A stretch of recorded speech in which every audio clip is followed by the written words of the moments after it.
Today we are going to talk everything about food and beverages on a couple of cruise lines. Let's go ahead and get started.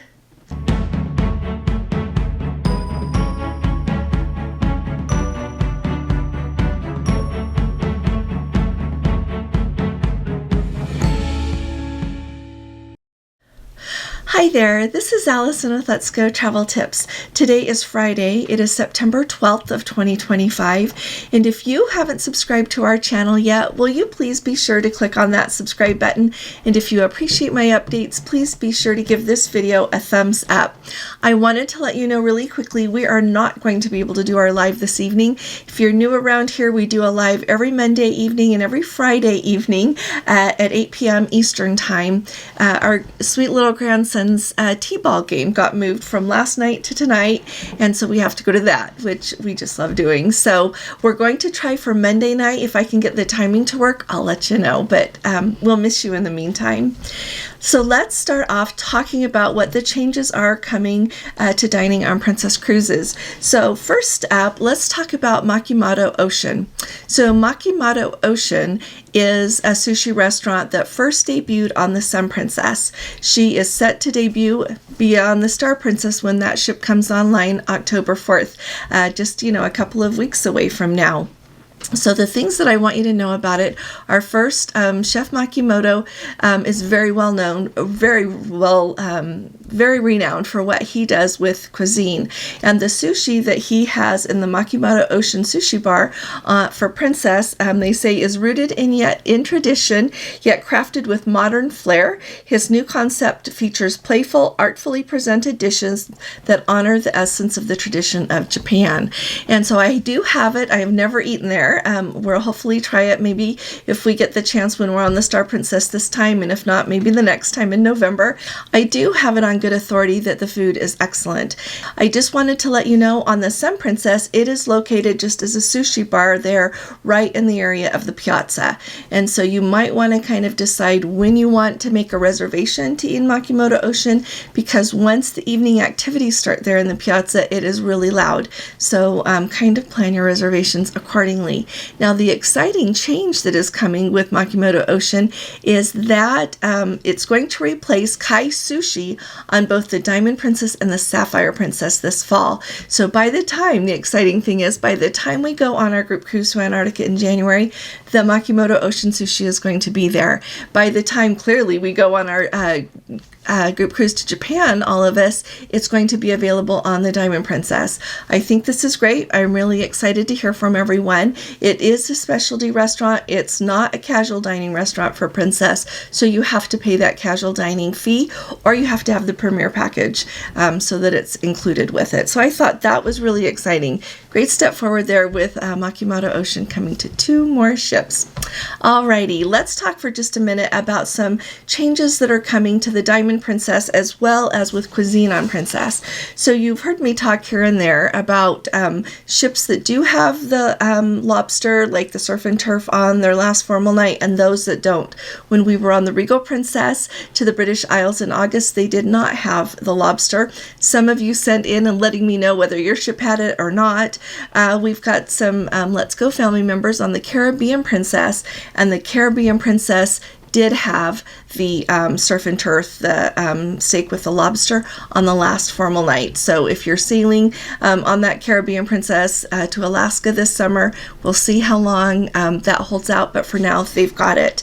Another quick update for you is that on the Diamond Princess, I appreciate our Let's Go family member letting us know that Carrie was able to speak with the food and beverage manager, who confirmed that the surf and turf, the lobster portion, is being phased out fleet-wide. So some of the ships still have it, but in the long run, they won't be able to have it. The 2 things that contribute to the decision to not have the lobster anymore, they said, were the price and assuring the quality. And I can see that. The lobster that I've had more recently on Princess has been better than it was a little bit before COVID.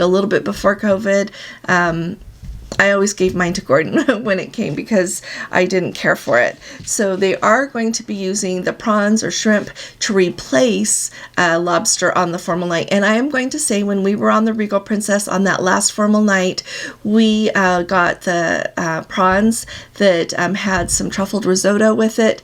Oh my goodness, it was absolutely delicious. They did an excellent job with it.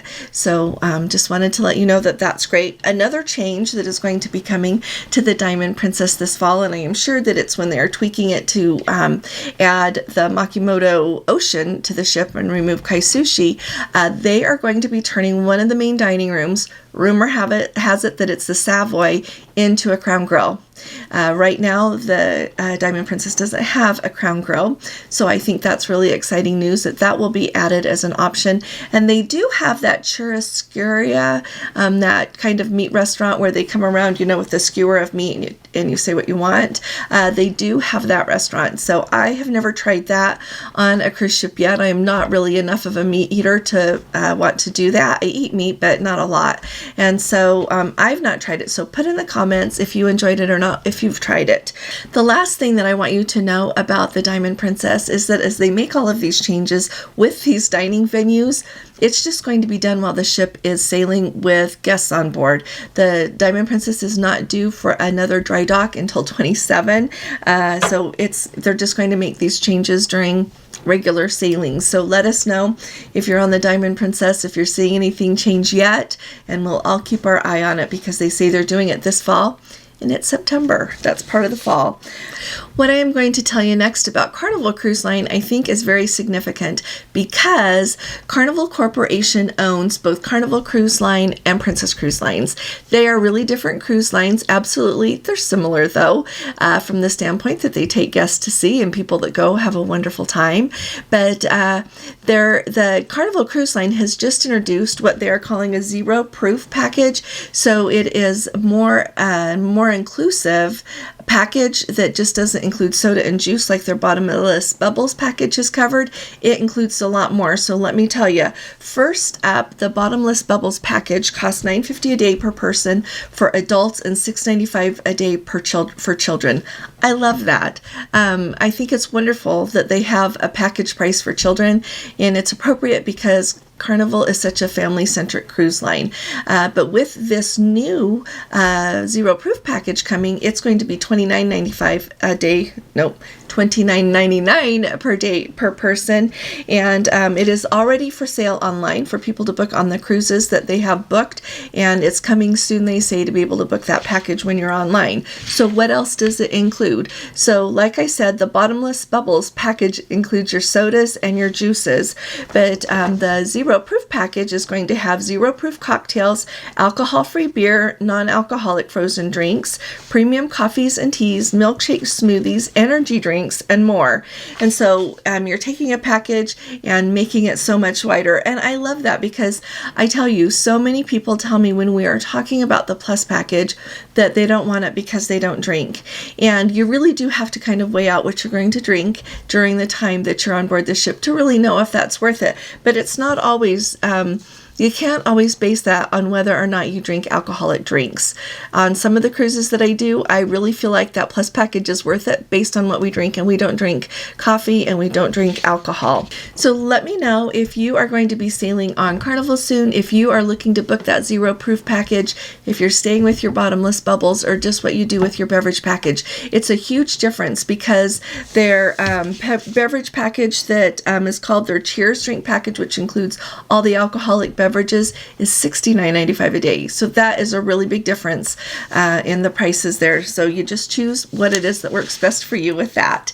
Now last, on September 13th, so tomorrow is going to be the day that Carnival Cruise Line finally has rolled out across its entire fleet Coca-Cola beverages. You might remember for a little while, Carnival went to Pepsi products, and now they're back to Coke products. And so put in the comments if you enjoy Coke products more more, or Pepsi products more.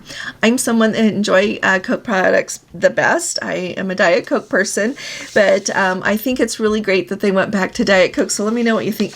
Well, all the Coca-Cola beverages. So let me know what you think about that in the comments. But they have this really long list of the Coca-Cola products that are going to be available on Carnival cruise ships. Now, I thought that was really important. But I also want you to know, if you're going to get on board, you don't want to buy a beverage package, you don't want to pay for your drinks, you can still bring on board a 12-pack of soda.